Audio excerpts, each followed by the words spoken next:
नमस्कार दोस्तों, आप सभी का स्वागत है देवेंद्र क्लासेस यूट्यूब चैनल में। उम्मीद है कि आप पूरे उत्साह एनर्जी के साथ पढ़ रहे होंगे और पढ़ते रहिए बिल्कुल पूरे एनर्जी के साथ, उत्साह के साथ। तो टॉपिक हमारा मुगल साम्राज्य का लगातार चल रहा है। संविधान को थोड़ा सा रोक दिया। संविधान की क्लासेस भी आपको लगातार मिलेंगे, प्ले लिस्ट में मिल जाएंगी। बाकी की जितनी भी पढ़ा रखी हैं पहले उन्हें पढ़ लीजिए, नोट्स बना लीजिए और आपको संविधान के मिलने लग जाएंगे। एक दिन के बाद एक दिन अल्टरनेटिव क्लास मिल जाएंगे। तो शानदार और पूरी ईमानदारी के साथ आप पढ़ते रहिए, शानदार तरीके से पढ़ते रहिए, पूरे नोट्स बनाइए। डिटेल में पढ़ा रहा हूँ मैं आपको इस टॉपिक को। अगर कोई शक समस्या आपको लगती है किसी तथ्य को, किसी पॉइंट को लेकर के, तो आप कमेंट करके पूछ सकते हैं, मैसेज करके पूछ सकते हैं आप उस विषय में। ठीक है, तो आज का हमारा टॉपिक है मुगल साम्राज्य में हुमायूं के विषय में पढ़ेंगे आज। बाबर की क्लासों को मैंने पढ़ा दिया है। पहला मुगल शासक बाबर था। इसने भारत में मुगल वंश की स्थापना करी और बाबर का सबसे ज्येष्ठ पुत्र या सबसे बड़ा पुत्र था हुमायूं। बाबर के 4 पुत्र थे। 4 पुत्रों में सबसे बड़ा जो लड़का था, बड़ा पुत्र था, वो हुमायूं था। हुमायूं से बेहद उसे प्यार भी था, मोहब्बत भी थी, ऐसा लिखा हुआ है। हुमायूं को अपने साथ मिलाया जब भारत आया था और भारत के कई युद्धों में उसने, जैसे पानीपत की लड़ाई की बात करें, खानवा की लड़ाई की बात करें, तो हुमायूं साथ में लड़ा। किसके? बाबर के साथ लड़ा था इन युद्धों को। अच्छे से समझो, बिल्कुल कहानी की तरह, कोई दिक्कत नहीं आएगी और आराम से नोट करते चलो। एक बार में नोट नहीं कर पाते, 2 बार, 3 बार, 4 बार में देखिए वीडियो को और आराम से रोक करके वीडियो को नोट करिए। ठीक है, तो जब बाबर की मृत्यु हो गई आगरा में 26 दिसंबर 1530 को, तो उसके बाद उत्तराधिकारी जो बनता है, राज्य अभिषेक जो होता है, वो हुमायूं का होता है और आगरा में ही राज्य अभिषेक होता है हुमायूं का। हुमायूं गद्दी को संभालता है। तो हुमायूं का शासनकाल 2 पार्टों में पढ़ते हैं वैसे तो हम। शुरुआती जो पार्ट रहा हुमायूं का, वो बड़ा लड़खड़ाता रहा, इतिहासकारों ने लिखा है, चूंकि उसमें सैनिक कुशलता की या राजनीतिक दूरदर्शिता की या केंद्रीय शासन को कैसे चलाना है उसकी बहुत कमी थी, ये लिखा है इतिहासकारों ने। तो जीवन भर लड़खड़ाता रहा शासक, ये लिखा गया है हुमायूं के बारे में। ये प्रश्न भी कई बार छप गया है कि मुगल साम्राज्य में कौन सा शासक था, तो जीवन भर या अपने शासनकाल के दौरान लड़खड़ाता रहा। बहुत सारी उसके अंदर कमी थी शासन को चलाने की। जैसे चारित्रिक कमी थी, चारित्रिक की कमी कि चरित्र आपका स्ट्रांग है, दृढ़ इच्छा है ना, तो आप शासन को बहुत अच्छे तरीके से चला सकते हैं किसी भी देश को। लेकिन इनकी कमी थी राजनीतिक दूरदर्शिता के, राजनीति में कैसे निर्णय लेने हैं आगे चल के, उसकी कमी थी। सेना को कैसे काम कराना है, सैनिक कुशलता की कमी थी बाबर के, सॉरी, हुमायूं के अंदर। तो ये बहुत सारी कमियां थी, तो इस वजह से लड़खड़ाता रहा। तो 2 पार्ट में पढ़ते हैं शासनकाल। 1530 में गद्दी पर बैठा, 40 तक रहा, 10 साल तक भारत में रहा और 10 साल तक लगभग अनवरत रूप से युद्ध करता रहा, जैसे बाबर करता था। उसका पिताजी भी लगातार युद्ध करता रहा भारत में, इवन अफगानिस्तान से भारत तक। तो 10 साल तक युद्ध करता रहा। इसी 10 साल के पीरियड में एक शासक था जो कि बिहार में अफगानों का श्रेष्ठ शासक था, जिसका नाम था शेरशाह सूरी। उसने 2 युद्ध किए, एक 1539 और एक 1540 में। कूटनीति का सहारा लिया शेरशाह ने, ताकत का सहारा लिया, श्रेष्ठता का सहारा लिया, राजनीतिक इच्छा शक्ति का सहारा लिया। सारी क्वालिटी थी शेरशाह सूरी के अंदर, जो अफगानों का शासक था बिहार का। बिहार एक केंद्र बिंदु था अफगानों का। सारे अफगान इकट्ठा हो गए थे कहाँ पे? बिहार के अंदर। बाबर के मरने के बाद खत्म नहीं हुए थे, इकट्ठा हो गए थे वहां पर। ठीक है, तो हुमायूं के सबसे ज्यादा जो समस्या थी शासनकाल में, वो अफगानों से थी। तो इस क्लास में बेसिक परिचय के बारे में बात करेंगे। क्लास को ज़्यादा से ज़्यादा आप शेयर कर दें और लाइक करना ना भूलें, कंजूसी नहीं करें मेरे को लाइक करने में।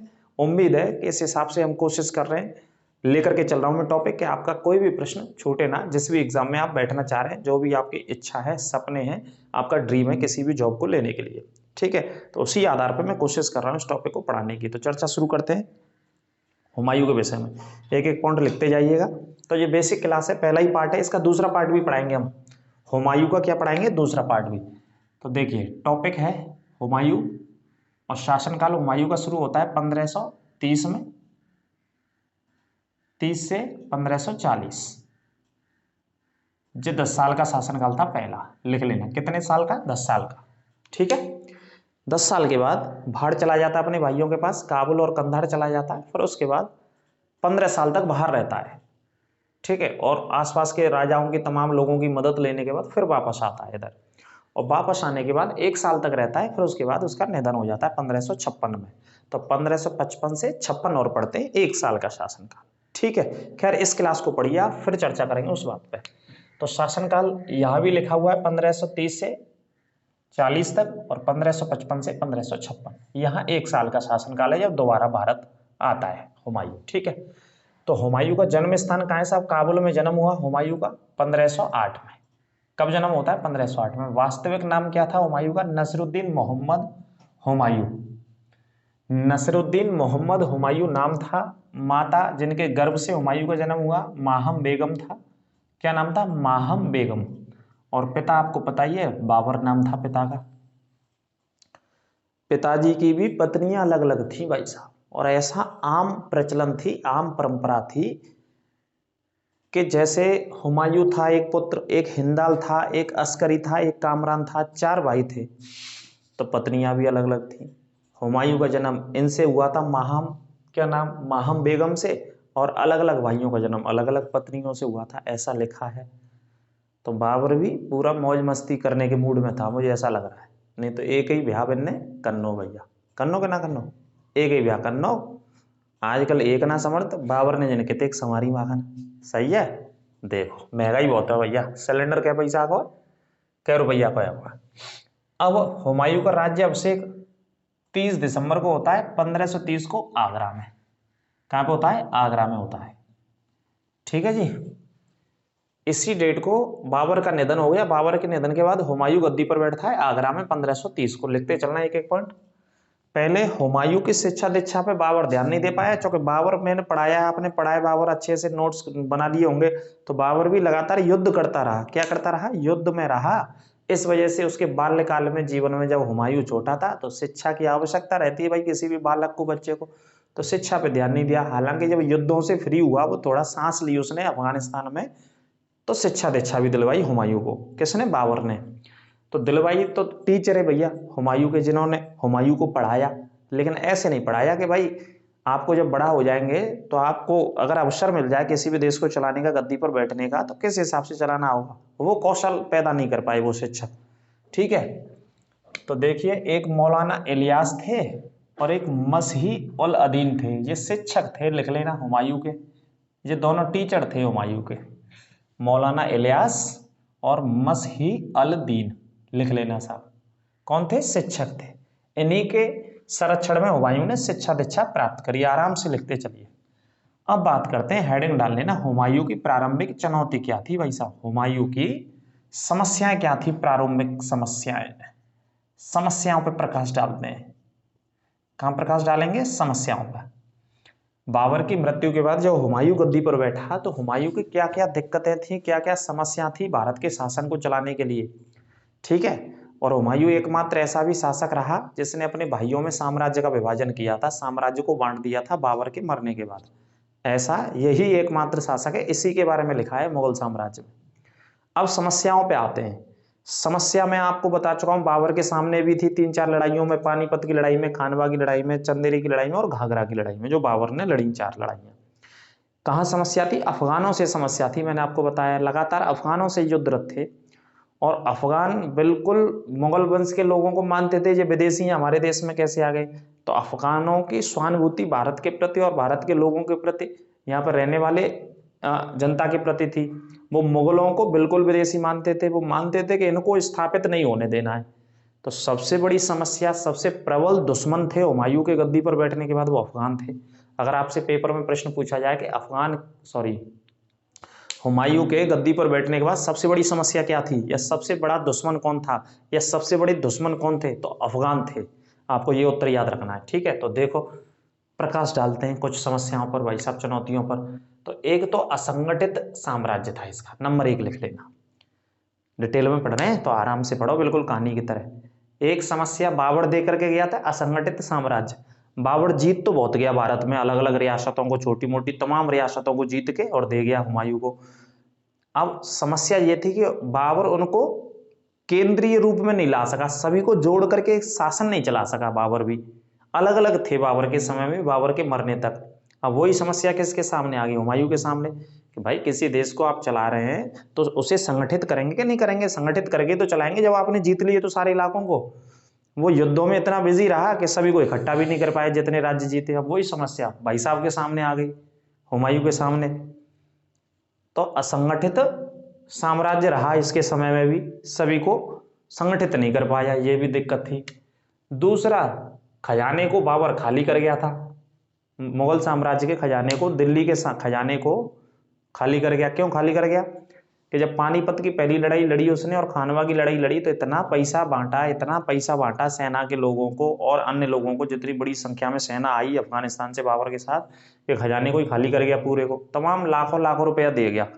इसी वजह से उदारता के लिए बाबर को कौन सी उपाधि दी गई? कलंदर की उपाधि। मैंने पढ़ाया आपको कि पैसा बहुत बांटता था, अपनी जेब से तो नहीं बांट रहा था भैया, यहीं से लूट रहा था और यहीं से लूट रहा था और अपने उन लोगों को बांट रहा था जो साथ में आए थे। अपने पुत्र के लिए समस्या कर गया तो खजाना भी खाली हो गया, ये भी समस्या थी ये। तीसरे, कछु सगे संबंधी आदमी है, चचेरे चाचा वाचा है इनके चचेरे, वो भी साथ में आए थे बाबर के, वो भी समस्या खड़ी कर देते बार बार। छोटी छोटी रियासतों को लेकर के वो युद्धरत हो जाते थे, हुमायूं का विरोध करते थे, तो उनसे टेंशन ही हुमायूं है कि जिन्हें कैसे शांत करूं। ठीक है। और सबसे बड़ी जो समस्या थी हुमायूं के शासनकाल में, हुमायूं जब गद्दी पर बैठा, वो थे अफगान प्रबल शत्रु थे। सबसे मुख्य जो समस्या थी वो ये थी, लिख लेना, वेरी इंपॉर्टेंट पॉइंट है ये, अफगानों से सबसे ज्यादा समस्या थी। और अगली समस्या थी चारित्रिक दुर्बलता। जो हुमायूं शासक था उसके अंदर ना तो कोई इच्छा शक्ति थी, ना सैनिक कौशल था, ना राजनीतिक दूरदर्शिता थी, कुछ नहीं था। कहने का मतलब हुमायूं के अंदर चारित्रिक दुर्बलता का मतलब क्या हो गया कि भाई शासन चलाने के लिए, इतने बड़े साम्राज्य को चलाने के लिए सैनिक कौशलता तो होनी चाहिए कि सेना को आप कैसे लड़ाएंगे। किसी भी देश में जब आपने शासन कर लिया जहाँ पे, तो सेना कैसे काम करेगी, सेना को कैसे वेतन देंगे, है ना, किस तरीके से काम कराना है, तो वो आपके अंदर कुशलता होनी चाहिए, सैनिक कुशलता होनी चाहिए, जो कि हुमायूं में बिल्कुल नहीं थी। राजनीतिक दूरदर्शिता होनी चाहिए, जो कि हुमायूं में बिल्कुल नहीं थी, कि हमारे आसपास के कौन से इलाके हैं, कहाँ पे अफगान इकट्ठे हो रहे हैं, संगठित हो रहे हैं, किस हिसाब से अपने राज्य को बचाना है, आगे चल करके क्या नीति बनानी है, वो भी बिल्कुल नहीं थी। दृढ़ इच्छा शक्ति नहीं थी शासन को चलाने की बहुत अच्छे, तो ये भी समस्या थी। तो हुमायूं में कमी बहुत सारी थी, ऐसा लिखा है इतिहासकारों ने। इसी वजह से लिखा है कि जीवन भर लड़खड़ाता रहा एकमात्र शासक मुगल साम्राज्य का, जिसका नाम हुमायूं। किसने लिखा? लेन पूल नामक इतिहासकार है, उनका नाम मैं आपको बताऊंगा, वो भी लिख लेना, कई बार पूछा गया। लेन पूल नामक इतिहासकार ने लिखा हुमायूं के बारे में। अब आगे बात करते हैं कि हुमायूं का सबसे जो प्रबल शत्रु था वो कौन था? महमूद खां लोदी था, अंडरलाइन कर लेना, जिसने अफगानों को इकट्ठा करना शुरू कर दिया था। जो बाबर से भी हार गया था लेकिन अपनी ताकत फिर दोबारा से स्थापित करने लग गया। महमूद खां लोदी सबसे प्रबल दुश्मन था। अफगानों का जो केंद्र था वो उस समय कहाँ पे था? बिहार में था, जब हुमायूं गद्दी पर बैठा। जहां पर शेर खां भी शामिल हो गया था। शेर खां मतलब शेरशाह सूरी की बात आ रही है जी। शेरशाह सूरी के बारे में बताएंगे आपको जब चर्चा करेंगे। एक टॉपिक, एक चैप्टर शेरशाह सूरी का अलग से भी आएगा, लेकिन यहाँ भी पढ़ते चलो जितना जितना मैं पढ़ा रहा हूँ उसको साथ में। शेरशाह सूरी बाबर के साथ युद्ध भी लड़ा। कौन से युद्ध को लड़ा? घाघरा वाले युद्ध को लड़ा बाबर के साथ। चंदेरी और घाघरा में उसको शामिल था, आंशिक तौर पर शामिल हुआ था। मतलब कहने का मतलब मुगलों की सेवा में था, बाबर की सेवा में था शेरशाह सूरी। लेकिन बाबर का जैसे निधन हुआ तो शक्ति कमजोर पड़ गई। अब जिनके बारे में तो मैं बता ही रहा हूँ कैसे शासक थे हुमायूं, बिल्कुल ही कमजोर शासक थे। तो हुमायूं भी, वो सॉरी, शेरशाह सूरी भी मुगलों की सेवा से जाकर के कहाँ पहुंच गया? बिहार। और बिहार था गढ़ था एक तरीके से। जैसे कहीं ना कहीं पढ़ते हैं कि भैया उधर कश्मीर में जाएंगे, पाकिस्तान ऑक्यूपाइड कश्मीर में जाएंगे, पीओके वाले साइड में, तो आतंकवादियों का गढ़ है वहां पे, वहीं से सबसे ज्यादा घुसपैठ करते हैं हमारे कश्मीर में, सेना के ऊपर अटैक करते हैं, लोगों के ऊपर अटैक करते हैं, सिविलियंस को मारते हैं, सबसे ज्यादा इन्फिल्ट्रेट वहीं से होती है। और आमतौर पर सर्दियों के दिनों में ज्यादा होती है। कोहरा होता है, फॉग होता है पहाड़ियों पर, जो पर्वत श्रृंखला है वहां पे। गॉडविन ऑस्टिन भी आप पढ़ते हैं, कश्मीर की सबसे ऊंची चोटी K2 उधर ही है, पीओके वाले साइड में। तो शेर खां भी आ गया और अफगानों को इकट्ठा करने लग गया पूरी ताकत से। और उधर महमूद लोदी भी लगा था, दोनों अफगान थे, दोनों ताकत से संगठित करने लग गए आसपास के रियासतों के अफगानों को। किसके खिलाफ? हुमायूं के खिलाफ। ठीक है। अब आगे देखो, एक गुजरात का शासक भी था जिसका नाम था बहादुर शाह, और एक बंगाल का शासक था जिसका नाम था नुसरत शाह। इसे बाबर ने भी हराया था, लेकिन ये फिर ताकत लगाने लग गया हुमायूं को हराने के लिए। हालांकि बहादुर शाह अफगान नहीं था और ये भी अफगान नहीं था, लेकिन ये अफगानों की मदद करते थे दोनों।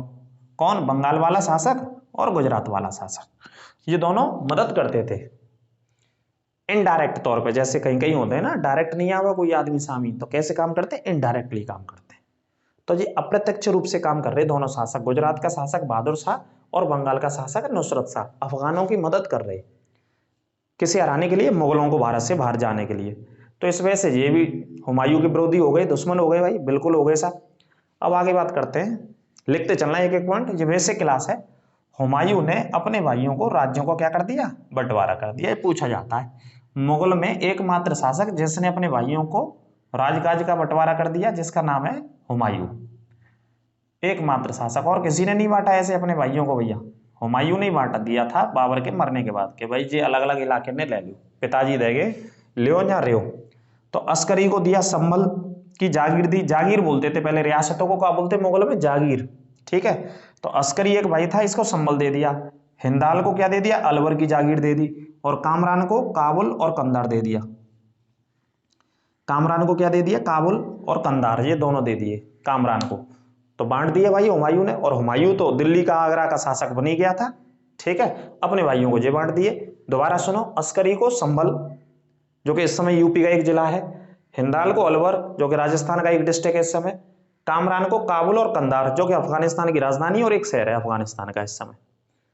लेकिन का से कामरान और का से इसको लिखा है, इतिहासकारों ने क्या लिखा है, कपटी किस्म का इंसान लिखा है। हुमायूं ने आराम से दिया इनको कि भाई इनको संभालो और रहो, टैक्स फैक्स लो और आनंद लो जीवन के। लेकिन जैसे हुमायूं बिजी हुआ अपने लड़ाइयों में गद्दी पर बैठने के बाद, ये फिर और उद्यम करने लग गया। फिर भी हुमायूं ने कुछ नहीं कहा इससे, हुमायूं ने और दे दिया इसको। इसकी आकांक्षा ज्यादा थी कामरान की कि मुझे ज्यादा मिलना चाहिए, जैसे भैया ने क्यों होता है।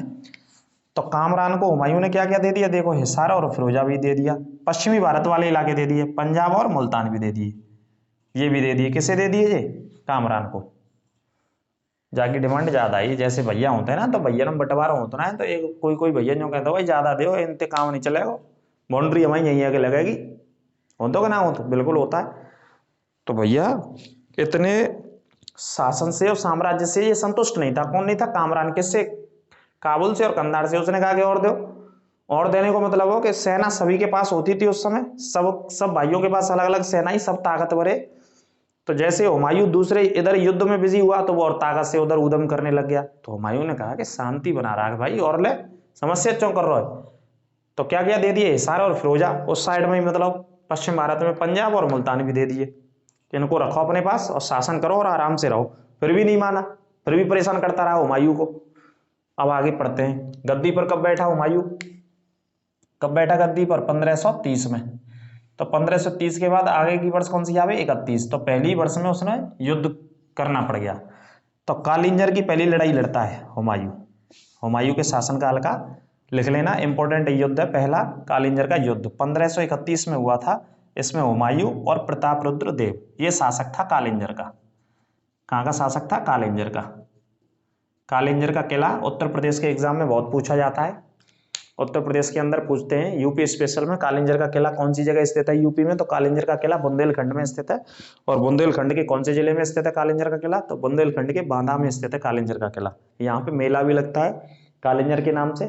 ठीक है, इस पॉइंट को आप याद रखना। सामरिक दृष्टि से बड़ा महत्वपूर्ण था और सैनिक दृष्टि से ज्यादा महत्वपूर्ण था ये, इस वजह से हुमायूं इसको जीतना चाह रहा था। दूसरा, जो यहाँ का शासक था वो अफगानों का वो था, मित्र था, और अफगानों की सहायता करता था। और अफगान किसके विरोधी थे, हुमायूं के। इस वजह से हुमायूं ने 1531 में यहाँ पर डेरा डाला, इसके किले को घेर लिया पूरा। अब सुनो इंटरेस्टिंग कहानी इसमें। तो 1531 में कहाँ की लड़ाई आ रही है, कालिंजर की। कालिंजर कहाँ है, बुंदेलखंड में, लिख भी लेना। और शासक कौन था वहां का उस समय, प्रतापरुद्र देव, जो कि अफगान नहीं था, ध्यान रखना, अफगान नहीं था, ये मदद करता था अफगानों की। अब इस युद्ध में क्या हुआ, बाबर ने अपने दिमाग से काम लिया, तो परिणाम यह था कि संधि वार्ता करके संपन्न हो गया और वापस आगरा आ गया। यहाँ से संधि कर ली और आगरा वापस आ गया।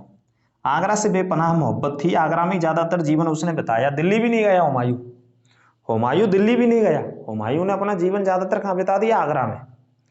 जैसे बाबर भी आगरा में बिता दिया ज्यादातर जीवन। आगरा से बड़ा बेपनाह मोहब्बत रही मुगल शासकों को। ठीक है, तो संधि कर ली। क्यों कर ली, देखो, हुमायूं का पहला सैनिक अभियान आपसे पूछा जाए तो कहां पे था, बुंदेलखंड में था। और कौन से किले के विरुद्ध था, कालिंजर के किले के विरुद्ध। ठीक है, सैनिक दृष्टि से यह महत्वपूर्ण था, या प्रतापरुद्रदेव अफगानों की मदद करता था। ये दो पॉइंट थे उसके लड़ने के यहाँ पे। एक तो सैनिक दृष्टि से बड़ा महत्वपूर्ण लग रहा था हुमायूं को, ये कोशिश कर रहा था, वैसे ये चीज उसमें थी नहीं, ये समझ वैसे लिखा है इतिहासकारों ने, लेकिन उसे लगा कि सैनिक दृष्टि से महत्वपूर्ण है तो इसको जीत लो, अपनी सेना यहाँ पे स्थापित कर देंगे, आसपास के इलाकों में कहीं आया जाया करेंगे तो यहाँ डेरा रहा करेगा, हमारा शिविर रहा करेगा। ठीक है, सेना का। दूसरा ये मदद करता था अफगानों की, कौन, प्रताप रुद्रदेव जो कालिंजर का शासक था, इस वजह से उसने आक्रमण किया। लेकिन जैसे ही आक्रमण किया 1531 में, तो उसका भाई कौन सा, कामरान ने वहां पे पंजाब में उद्यम करना शुरू कर दिया, पंजाब में आक्रमण शुरू कर दिया, पंजाब में और ताकत दिखाने लग गया। और इधर से जो शेरशाह सूरी था उसने चुनार के किले को घेर लिया था। कौन से किले पर अधिकार कर लिया था इसी समय, चुनार के किले पर। और महमूद लोदी जो मुख्य अफगान इसका विरोधी था, उसने अपने आप को सुल्तान घोषित कर लिया बिहार का। ठीक है, ये घटना साथ साथ हो रही है। और इसी समय जो कामरान उसका भाई था वो पंजाब में युद्ध शुरू कर दिया उसने। पंजाब में युद्ध का मतलब समझ रहे हैं, वो सब मुगलों के शासन के अंतर्गत था, लेकिन उसने युद्ध कर दिया कि मुझे और ज्यादा बड़ा हिस्सा चाहिए। तो हुमायूं की परेशानी, अपने भाई की तरफ से परेशानी, इधर से शेरशाह सूरी ने, शेर खां का मतलब शेरशाह सूरी है पूरा नाम, शेरशाह सूरी ने चुनार के किले को घेर लिया। अभी बताएंगे, बनारस के पास है ये चुनार का किला, अभी आजकल तो सोनभद्र के अंतर्गत आता है ये। ठीक है, इसे घेर लिया। ये मुख्य रास्ते थे वहीं पे बुंदेलखंड वाले हिस्से में आने जाने के लिए। और दूसरा, महमूद लोदी ने अपने आप को अफगानों के बीच में सुल्तान घोषित कर दिया बिहार का उस समय। तो हुमायूं की समस्या खड़ी हो गई। उधर भाई परेशान कर रहा है, पंजाब में पूरी ताकत दिखा रहा है, इधर शेरशाह सूरी ने चुनार के किले को घेर लिया है, वहीं पे सेना का आवागमन का मुख्य रास्ता होता था वहां से आने जाने का। तो उसने ठीक समझा कि युद्ध करना ठीक नहीं है, नहीं तो समस्या खड़ी हो जाएगी हमारे लिए। तो संधि करी, वार्ता करी उसने, और कुछ पैसा लेकर के यहाँ से लौट कर आगरा आ गया। कौन सी लड़ाई में, कालिंजर की लड़ाई 1531 में। ठीक है, तो ऐसे करके ये खत्म हो गया। तीन लोगों की समस्या उसके सामने आ गई, तो थोड़ा सा दिमाग से काम लिया उसने। अब दूसरे पॉइंट पे आते हैं। अब एक लड़ाई होती है दोहरिया की लड़ाई, जो 1532 में, 31 में ये हुआ और 32 में ये युद्ध होता है। अब इसमें हुमायूं लड़ता है किससे, महमूद लोदी से। क्योंकि आपको पता है महमूद लोदी था उसका प्रमुख मुख्य दुश्मन था, महमूद लोदी को हराना था, यही अफगान था। और महमूद लोदी बाबर को हराना चाह रहा, सॉरी हुमायूं को हराना चाह रहा था कि भारत से इसको बाहर भगाना, किसी भी हालत में, किसी भी शर्त पर, किसी भी स्थिति में, किसी भी परिस्थिति में भारत में स्थापित नहीं होने देना है। ये महमूद लोदी और शेरशाह सूरी का पूरा प्लान था, अफगानों का पूरा प्लान था। बाबर के समय से गुस्सा में थे वो। ठीक है, और इधर हुमायूं चाहता था कि मुझे इनको खत्म करना है, समाप्त करना है और भारत पर शासन करना है एक लंबे समय तक। तो दूसरी लड़ाई महमूद लोदी से होती है 1532 में, जिस लड़ाई का नाम है दोहरिया की लड़ाई। और कहाँ पे होती है, ये जौनपुर के पास में होती है। जौनपुर में नदी कौन सी बहती है, गोमती नदी बहती है। गोमती नदी के तट पे एक जगह का नाम है दोहरिया, वहां पे ये लड़ाई हुई थी। ठीक है, गोमती नदी कहाँ पे, जौनपुर में। एक एक पॉइंट को नोट करते चलना, पेपर में यूपी का, नदी का, कहीं से कोई तो आपका छपेगा, टेंशन ना लो। हिस्ट्री में से आएगा, यूपी स्पेशल में से आएगा, नदियों में से आएगा, सारी चीज बता रहा हूं मैं आपको। अब यहाँ पे नोट करके लिखना, अफगानों से पहला मुकाबला हुमायूं का कौन सा था, 1532 में था। यहाँ ये अफगान नहीं था, मैंने बताया है, ये तो एक सामान्य शासक था, मदद करता था अफगानों की, सिर्फ क्या करता था, मदद करता था ये सिर्फ। ठीक है, लेकिन अफगानों से पहली बार कहां पे लड़ रहा है, 1532 में। और अफगान कौन था, महमूद लोदी। अब देखो महमूद लोदी से क्यों लड़ा, महमूद लोदी ने जौनपुर पर कब्जा कर लिया था। और जौनपुर पर कौन था, एक मुगल शासक था जिसका नाम था जुर्नैद बरलास, को हरा करके यहाँ से भगा दिया था। किसने भगा दिया था, महमूद लोदी ने।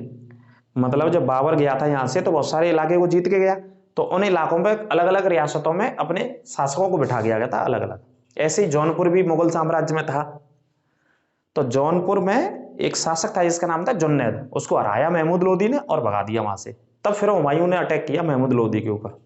ठीक है, तो ये जगह कहां पड़ती है, गोमती नदी के तट पर है। और ये युद्ध हुआ, इसमें महमूद लोदी हार गया और हार करके उड़ीसा भाग गया, अपनी जान बचाई जैसे तैसे भैया। और बाकी के जो अफगान थे वो बिहार और गुजरात शिफ्ट हो गए, यहाँ से कहाँ चले गए, गुजरात और बिहार में शिफ्ट हो गए। महमूद लोदी उड़ीसा भाग गया अपनी जान बचा करके।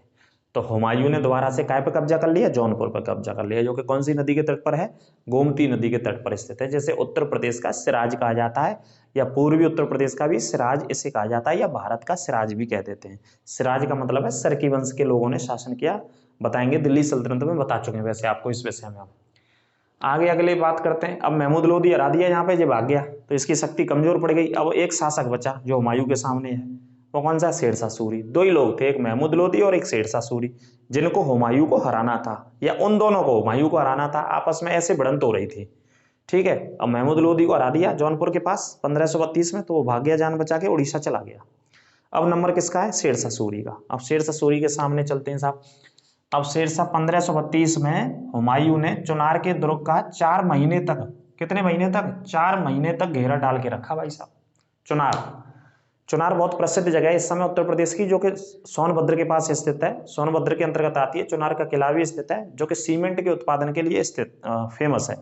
वर्तमान में उत्तर प्रदेश में चुनार वाला इलाका सीमेंट के उत्पादन के लिए फेमस है। उस समय किला भी हुआ करता था, आज भी यहाँ पे किला है उस समय के ही, ठीक है। जो भी अवशेष वगैरह अवशिष्ट जो बचे होंगे इसके, जो होंगे वहां पे, ठीक है।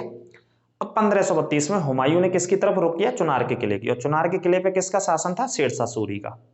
4 महीने तक अपनी सेना बिठा रखी हुमायूं ने, पूरी खड़ी कर रखी, बिठा रखी, खाना पीना खाते, सो लेते, शराब फराब पी लेते, सब कर लेते होंगे काम भैया। 4 महीना तक, 120 दिन हो गए 4 महीने में, तो 4 महीने तक किले के चारों तरफ सेना को खड़ा करके रखा, बिठा करके रखा कि शेरशाह सूरी से लड़ना है, इस किले को अपने उसमें लेना है, कंट्रोल में लेना है, अपने अधिकार क्षेत्र में लेना है। किसको? हुमायूं को, ठीक है। तो 4 महीने तक रखा, घेरा डाल कर रखा, लेकिन शेरशाह सूरी ने भी हार नहीं मानी। शेरशाह सूरी ने संधि कर ली, यहाँ पे बहुत दिमाग से काम लिया शेरशाह सूरी ने। किससे काम लिया? दिमाग से, संधि कर ली। हुमायूं चाहता था बिल्कुल मारना उसे, लेकिन उसने दिमाग से संधि कर ली और उसने कहा कि मैं अपने पुत्र को, शेरशाह सूरी के पुत्र का उल्लेख है कुतुब खां का और जलाल खां का, 2 पुत्रों का उल्लेख है इस जगह हिस्ट्री में, इतिहास में आ जाए। कुतुब खां को आपकी सेवा में भेज दूंगा और एक सैन्य टुकड़ी आपकी सेवा में भेज दूंगा, ये संधि में उसने बात रखी। किसने? शेरशाह सूरी ने। तो इस बात को हुमायूं ने मान लिया और 4 महीने के बाद अपने घेरे को उठा करके वापस आगरा आ गया। और ये हुमायूं की सबसे बड़ी भूल थी पूरे मुगल साम्राज्य में। कौन सी सबसे बड़ी भूल साबित होती है, आगे चल के आपको बताएंगे, जब सेकंड पार्ट में हुमायूं का पढ़ा रखा हूंगा, उस पार्ट में से सबसे ज्यादा आपको पता चलेगा। इस पार्ट की चीजों को जब जोड़ेंगे आप, कहां कहां क्या हुआ। हुमायूं को इतिहासकार बोलते हैं शेरशाह सूरी की शक्ति को यहीं कुचलना था, जब वो 4 महीने के लिए घेरा डालने गया है इस किले पर 1532 में। लेकिन शेरशाह सूरी ने दिमाग से काम लिया, कूटनीति से काम लिया, राजनीतिक चतुरता से काम लिया, संधि करी और अपने पुत्र को आश्वासन दे दिया कि अपने पुत्र और एक टुकड़ी को सेना के दलों के साथ मैं आपकी सेवा में भेज दूंगा। वापस लौट के हुमायूं आगरा आ गया आश्वासन के साथ, लेकिन शेरशाह सूरी ने वो भी काम नहीं किया और अपनी ताकत को मजबूत करता रहा। यहाँ पे शेर खां और हुमायूं के मध्य में वो संधि हो गई। अब मैंने बताया शेर खां की शक्ति को ना कुचलना हुमायूं के लिए सबसे बड़ी भूल थी ये वाली 1532 की चुनार के किले पर। अगर यहाँ कुचल देता शक्ति को और यहाँ से शेरशाह सूरी को भी भगा देता और सेना के लोगों को अपने अधिकार में कर लेता तो शायद हुमायूं को भारत नहीं छोड़ना पड़ता। अब आगे यहीं से नाटकीय मोड़ आएगा कि भारत भी छोड़ना पड़ गया था। आगे आएगा वो टॉपिक, दूसरे पार्ट में आएगा। अब ये वाला पॉइंट हो गया यहाँ से क्लियर। अब बात करते हैं 1535 और 36 में। अब हुमायूं अपना निगाह, अपना ध्यान अब आगे की चीज पे चलता है। दोनों शासकों से तो फ्री हो गया लगभग। शेरशाह सूरी भी भाई संधि कर ली उसके साथ, वो अब उदम नहीं करेगा, लेकिन शेरशाह सूरी अंदर ही अंदर अपनी ताकत स्थापित करने में लगा रहा था और महमूद लोधी भगा दिया था उसने उड़ीसा, तो यहाँ से फ्री हो गया। अब नंबर आता है गुजरात के शासक का।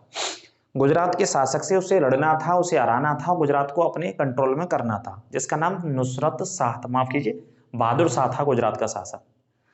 तो देखिए 1535 से 36 में हुमायूं ने गुजरात के शासक बहादुर शाह थे, लगातार युद्धरत रहा, संघर्षरत रहा, जिसने मालवा, रायसीना और मेवाड़ जीत लिया था। और ये हुमायूं का प्रबल शत्रु था। कौन था? हुमायूं का प्रबल शत्रु था। कौन था? गुजरात का शासक। 35 से 36 मतलब 35, 36, 37 तक अगर बात करें तो 36, 37 तक बहादुर शाह, 36 की बात कर रहे हैं यहाँ पे लास्ट। बहादुर शाह गुजरात का शासक था, ताकतवर शासक था। देखो क्या क्या जीता था। मालवा जीत लिया था बहादुर शाह ने, गुजरात के शासक ने। रायसीना नामक एक राज्य जीत लिया था। राजस्थान का मेवाड़ भी जीत लिया था।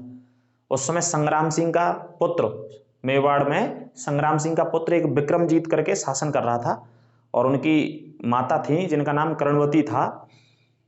जब मेवाड़ पर गुजरात के शासक बहादुर शाह ने अटैक किया और घेरा डाल के रखा मेवाड़ को जीतने के लिए, तो रानी कर्णवती ने हुमायूं से मदद मांगी थी कि भाई हमारी मदद करो और गुजरात के शासक को हटाओ यहाँ से, वो राजस्थान पे पूरी चढ़ाई कर रहा है, हमारे किले पर चढ़ाई कर रहा है। और राखी भिजवाई थी हुमायूं को, लेकिन ये भी हुमायूं की भूल सिद्ध साबित हुई। ये भी तो इतिहासकारों ने लिखा है कि बड़ी बड़ी भूल करता रहा अपने जीवन में। जहां आवश्यकता थी संबंधों को स्थापित करने की, मदद करने की, वहां करी नहीं। जब मेवाड़ की रानी मदद मांग रही है गुजरात के शासक से बचने के लिए और गुजरात का शासक चढ़ाई कर रहा है उसे जीतने के लिए मेवाड़ को, कि आप हमारी मदद करो, अपनी मुगल सेना के साथ आओ। तो हुमायूं ने कोई जवाब ही नहीं दिया, कोई टेंशन नहीं, वो अपने मस्त आनंद में जीवन में चल रहा था अभी तक, है ना। तो यहाँ पे इतिहासकार लिखते हैं यदि वो मदद करता तो मेवाड़ के जो शासक थे, राजपूत शासक थे, हो सकता था कि हुमायूं की मदद करते अफगानों के खिलाफ, लेकिन हुमायूं ने ऐसा किया नहीं। तो देखो, मालवा जीता, गुजरात के शासक ने रायसीना जीत लिया और मेवाड़ भी जीत लिया बाद में। अब हुमायूं ने क्या किया, कूटनीति से कार्य किया। हुमायूं को किसे हराना था, बहादुर शाह की सेना को हराना था या बहादुर शाह को हराना था जो कि गुजरात का शासक था। अब उसने, हुमायूं ने क्या किया कि जो मुख्य मार्ग था जाने वाला मंदसौर तक अपनी सेना लेके पहुंच गया था उसे हराने के लिए। हुमायूं कहां पे पहुंच गया, मंदसौर, एमपी की एक जगह पड़ती है, मध्य प्रदेश की एक जगह पड़ती है, जो कि मध्य प्रदेश, गुजरात, राजस्थान, महाराष्ट्र सीमा बनाते हैं आपस में। तो रास्ते वहीं होकर के कहीं ना कहीं आज भी जाते हैं और पहले भी जाते थे कि दूसरे राज्य को जोड़ते हैं। तो हुमायूं अपनी सेना को कहां पहुंच गया, मंदसौर। और उस समय वो कहां पे था, मेवाड़ में था। मेवाड़ को जीत रहा था, कौन जीत रहा था, गुजरात का शासक। तो राजस्थान से गुजरात, एमपी, वही रोड रास्ता मिलेंगे वहां होकर के जो सेना जाती थी उस समय। तो पहुंचकर उसने, हुमायूं ने क्या किया, यहाँ पे पहुंचकर मुख्य मार्ग को अवरुद्ध कर दिया। मतलब जिस रास्ते से बहादुर शाह की सेना के आने जाने के लिए खाना पीना पानी भोजन जाता था, उसी रास्ते को खत्म कर दिया हुमायूं की सेना ने। दिमाग से काम कर लिया यहाँ तो भाई साहब, यहाँ तो माननी पड़ेगी, दिमाग से काम कर दिया। लड़ने की वजह उसने रास्ते को खत्म कर दिया। जैसे कारगिल की लड़ाई का अगर आपको जानकारी हो, अगर नहीं जानकारी हो तो 1999 में कारगिल की लड़ाई में पाकिस्तान का एक सबसे बड़ा मामला ये भी था, जब अटैक हो रहा था, भारतीय सेना पर अटैक कर रहे थे वो, तो जो हमारा श्रीनगर से लेह को कारगिल को जोड़ता है मुख्य मार्ग, मुख्य सड़क, राष्ट्रीय राजमार्ग, उसका नाम मैं भूल गया थोड़ा सा, राष्ट्रीय राजमार्ग जो मुख्य सड़क है जो श्रीनगर से कारगिल को या कारगिल को श्रीनगर से जोड़ती है, जिसपे सेना का मूवमेंट बहुत भारी रहता है। उस समय भी सबसे ज्यादा सेना का मूवमेंट रहता है और इस समय भी सेना का मूवमेंट सबसे ज्यादा सेना डिप्लॉय करती है उसी से, बाई रोड।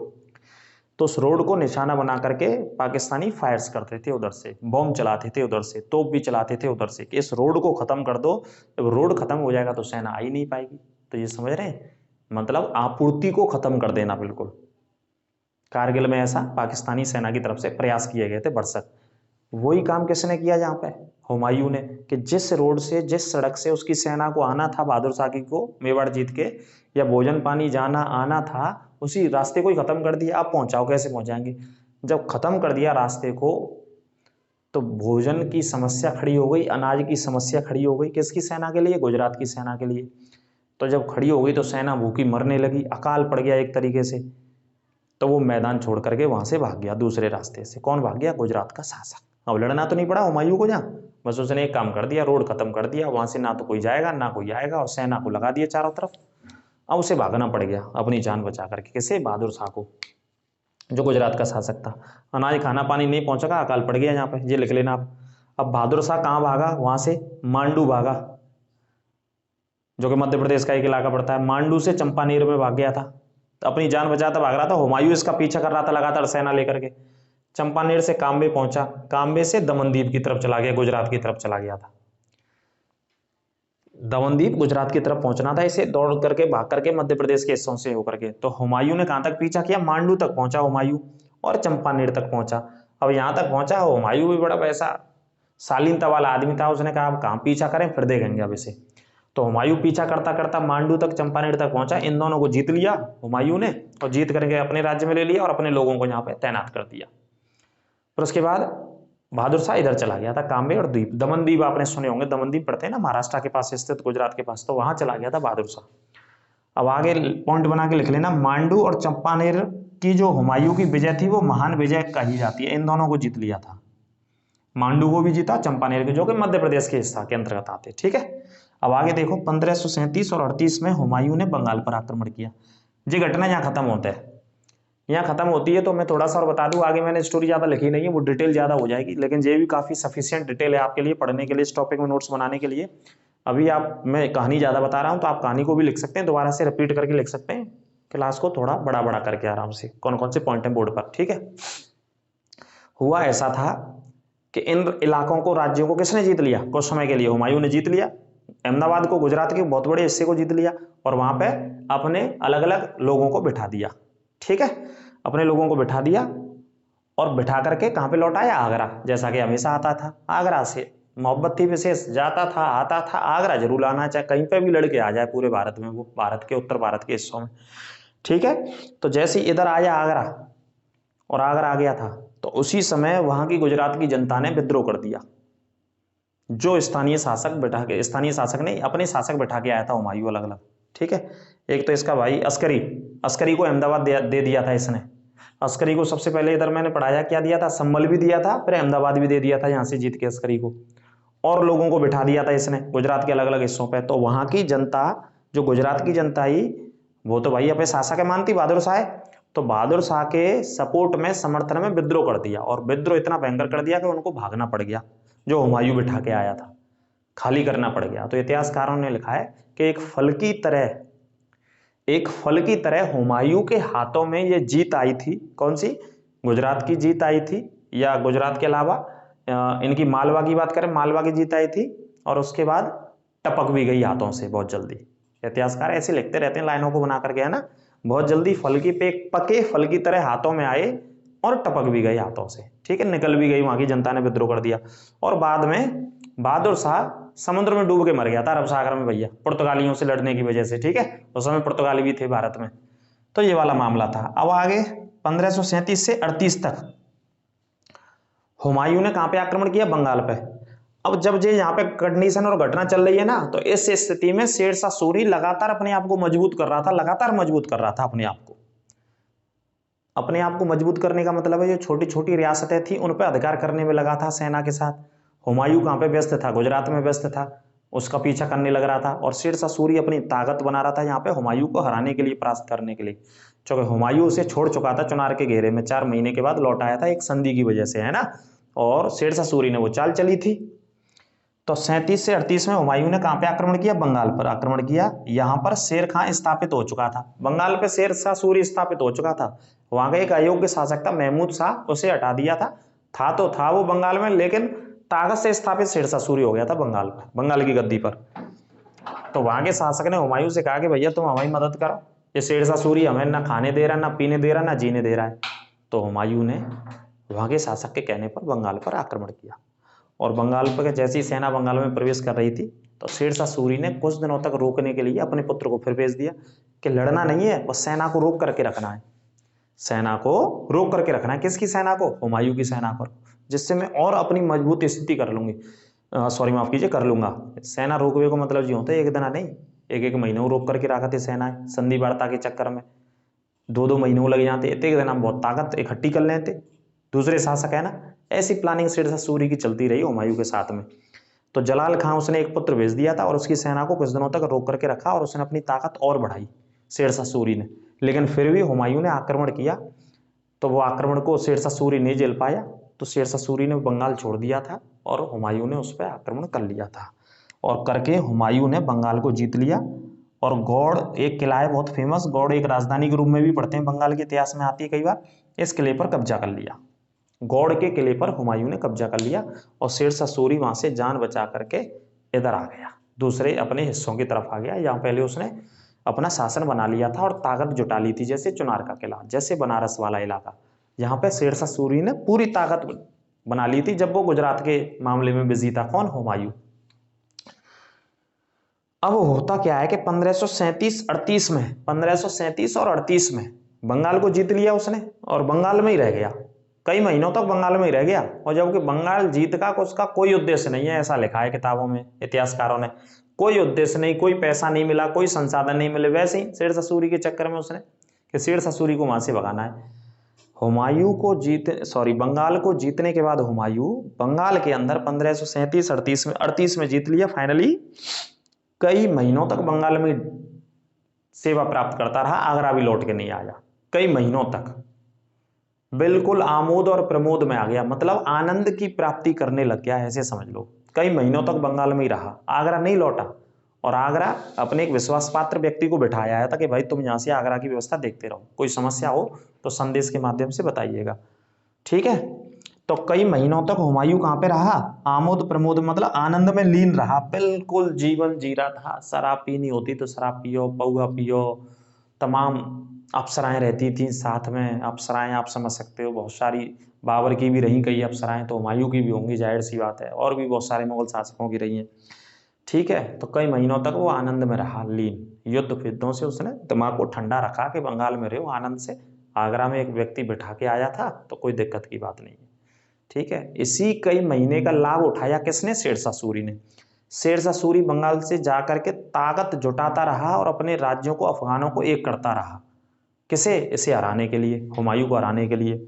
ठीक है, शेरशाह सूरी ने इसी का लाभ उठाया। जब हुमायूं बिल्कुल आनंद लेने लग गया बंगाल में, तो इसी का लाभ उठा करके शेरशाह सूरी ने देखो बनारस पे, कड़ा पर, कन्नौज पे और संभल और जौनपुर, चुनार, इन सभी रियासतों को अपना कर लिया, एक तरीके से अपने अधिकार में ले लिया। कौन कौन सी रियासतों को? जौनपुर को अपने अधिकार में ले लिया, चुनार को, बनारस को, कड़ा को, कन्नौज को, इन सब इलाकों को अपने अधिकार में किसने कर लिया? शेरशाह सूरी ने। और यही रास्ता था, यही मार्ग था, चुनार वाला, बनारस वाला, यही मार्ग था पूर्वांचल का, जो हुमायूं की सेना को इधर से आगरा तक आना था वहां से। तो एक तरीके से बोले तो जो मुख्य रास्ता था आने का, जाने का, वहां पर ताकत से कब्जा कर लिया था किसने? शेरशाह सूरी ने। हुमायूं मस्त आनंद ले रहा है, उसे चिंता ही नहीं है कि क्या हो रहा है क्या नहीं हो रहा है दुनिया में। वो लीन हो गया अपनी मस्ती में, वो अपने सुख और आनंद की प्राप्ति करने लग गया। आप समझ सकते हैं कौन से आनंद की प्राप्ति कर रहा होगा भैया, वो तो वही जाने कौन से आनंद की प्राप्ति करी होगी। इसी का लाभ उठा करके उसने अपनी ताकत बना ली शेरशाह सूरी ने। अब 1538 के बाद वर्ष आती है 1539। कौन सी वर्ष आती है? 1539। अब ये 1539 और 1540, ये दोनों युद्ध वो भाग्य निर्धारित करते हैं, शेरशाह सूरी का भाग्य निर्धारित करते हैं और दुर्भाग्य निर्धारित करते हैं हुमायूं का। ठीक है, 1539 चौसा की लड़ाई और 1540 कन्नौज की लड़ाई। कन्नौज पर किसका अधिकार था? शेरशाह सूरी का। और चौसा की जो जगह है, चौसा जगह पड़ती है बनारस के पास में स्थित, उस पर भी अधिकार किसका था? शेरशाह सूरी का। जब वो वहां आनंद ले रहा था अप्सराओं के साथ, तब शेरशाह सूरी ने पूरी ताकत बना ली थी यहाँ पर, उसी रास्ते पर ताकत बनाई थी जिससे सेना को लौटना था आगरा के लिए। जब उसकी आंखें खुली, किसी ने बताया कि भैया ऐसे ऐसे वहां पे पूरा ताकत से, दृढ़ ताकत से, सेना को मजबूत से, सेना की मजबूती से शेरशाह सूरी ने पूरा डेरा डाल लिया है, उसकी आंखें खुली। फिर आंखों में छींटे मारे हुमायूं ने, आंखों में छींटे मार के फिर उसने कहा कि भाई। और फिर आगरा से भी एक बुरी खबर मिली कि आगरा में उसके एक भाई ने, हिंदाल ने या अस्करी का उल्लेख है मेरे ख्याल से, कल की क्लास में बताएंगे, कि जैसे बैठा के आया था उसकी हत्या कर दी और आगरा पे कब्जा कर लिया था उसके भाई ने। अब ये भी आगरा से बुरी खबर। अब आगरा उसे आना ही था हर हालत में, क्योंकि शासन कहाँ से कर रहा था? हुमायूं आगरा से। तो रास्ते में आना था, तो रास्ते में आओ साहब, रास्ता में स्वागत करेंगे अब शेरशाह सूरी हुमायूं का। पूरी ताकत से वो जमे हुए वहां पे, उन्हें पता था कि यहाँ होकर के निकलना है इनको। ठीक है, अब वो आते हैं वहां पे, तो लड़ाई होते जून के महीना में शुरू होते हैं लड़ाई। तो थोड़ा सा मैं बता रहा हूँ, कल के पार्ट में पूरा अच्छे से बताएंगे और इसी से एग्जाम में सबसे ज्यादा क्वेश्चन आते हैं। आज की क्लास कैसी लगी ये भी आप कमेंट बॉक्स में बताइएगा, और क्लास को ज्यादा से ज्यादा शेयर कर दिया करो। लाइक करने में कंजूसी नहीं, 2 बार 3 बार देखिएगा। अगर कोई मुद्दा, कोई पॉइंट समझ में नहीं आया तो दोबारा से सेकंड पार्ट में उसके विषय में बता देंगे। अगर आपको कहीं दिक्कत लगी हो तो किसी भी तथ्य को, किसी भी पॉइंट को समझने में हुमायूं के बारे में। तो जून में 1539 की लड़ाई शुरू होते है, जब हुमायूं की सेना आतना है आगरा का चल रही भैया। आगरा का चल रही तो कहें कि अभी पूर्वांचल में, बिहार उत्तर प्रदेश में प्रवेश करेगी और यूपी में प्रवेश करेगी। तो पूर्वी हिस्सा यूपी का कौन सा है? पूर्वी हिस्सा यूपी का वही बनारस वाला है, चंदौली वाला है, बलिया वाला है आज के समय में। उस समय पूर्वांचल या बनारस या चुनार। तो वहां पे पूरी ताकत से डटी थी शेरशाह सूरी की सेना। वो तो पूरी ताकत जुटा ली उन्होंने और सेना भी ताकत से जुटा ली। अब शेरशाह सूरी एक तरफ था, कर्मनाशा नदी के तट पर थी, वहां पे एक नदी का उल्लेख है युद्ध में, कर्मनाशा नदी। जैसे ही हुमायूं की सेना ने गंगा नदी को पार किया, गंगा बहती है कि नहीं बहती है बनारस में? बिल्कुल बहती है साहब, पढ़ लेना, बनारस में बहती है। वहां से बहने के बाद बिहार में जाती है, फिर बंगाल में, फिर बांग्लादेश में जाती है, फिर बंगाल की खाड़ी में सबसे बड़ा डेल्टा बनाती है, सुंदरबन का डेल्टा, गंगा नदी, जिसे बांग्लादेश में पद्मा के नाम से जाना जाता है। ठीक है, जैसी गंगा नदी को पार करके आगे बढ़ती है तो बीच के क्षेत्र में पहुंच जाते सेना हुमायूं की, गंगा के, और एक और नदी पड़ता है कर्मनाशा। वहीं पर शेरशाह सूरी सेना को रोक करके रखता है और उसकी सेना कर्मनाशा नदी के दूसरी तरफ थी। 2 नदियों के बीच में किसकी सेना आ गई? हुमायूं की सेना आ गई। यही शेरशाह सूरी प्लानिंग कर रहा था पूरी, और वहीं खड़ा कर रखा है। जून के महीने की ये बात है 1539 में। अब यहां से आगे की कहानी अगली क्लास में इंतजार करिए और ज़्यादा से ज़्यादा शेयर करिए अपने दोस्तों और मित्रों के साथ। कोई प्रश्न, छूटेगा नहीं आपका मुगल साम्राज्य संविधान से, यूपी स्पेशल से या मॉडर्न हिस्ट्री से। ऑफलाइन सेंटर वाले बच्चों को बता दूं 3 टॉपिक आपके तैयार हो रहे हैं साथ साथ, जो आपको किसी भी बड़ी परीक्षा में सफलता दिलाएंगे। मॉडर्न हिस्ट्री ऑफलाइन सेंटर में चल रही है आपकी, वहां से टॉपिक को तैयार करिए। संविधान यूट्यूब क्लासेस से चल रहा है, देवेंद्र क्लासेस से, और ये मुगल साम्राज्य चल रहा है। 3 टॉपिक आपके एक साथ चल रहे हैं। तीनों टॉपिक को आप पढ़ते रहिए शानदार तरीके से और नोट्स बनाते रहिए। इन तीनों टॉपिकों से सबसे ज्यादा प्रश्न पूछे जाते हैं किसी भी एग्जाम्स में। पेट का एग्जाम दीजिए या कोई भी आप एग्जाम दीजिए जिसकी भी आप तैयारी कर रहे हैं। अब इस कहानी को, इस स्टोरी को हम अगले पार्ट में लेकर के चलेंगे आपके लिए, और वहां आपको बताएंगे, समझाएंगे, पढ़ाएंगे और लिखाएंगे भी। ठीक है, ये क्लास कैसी लगी अवश्य कमेंट बॉक्स के माध्यम से बताइए। अपना ख्याल रखिए, सुरक्षित रहिए। नमस्कार।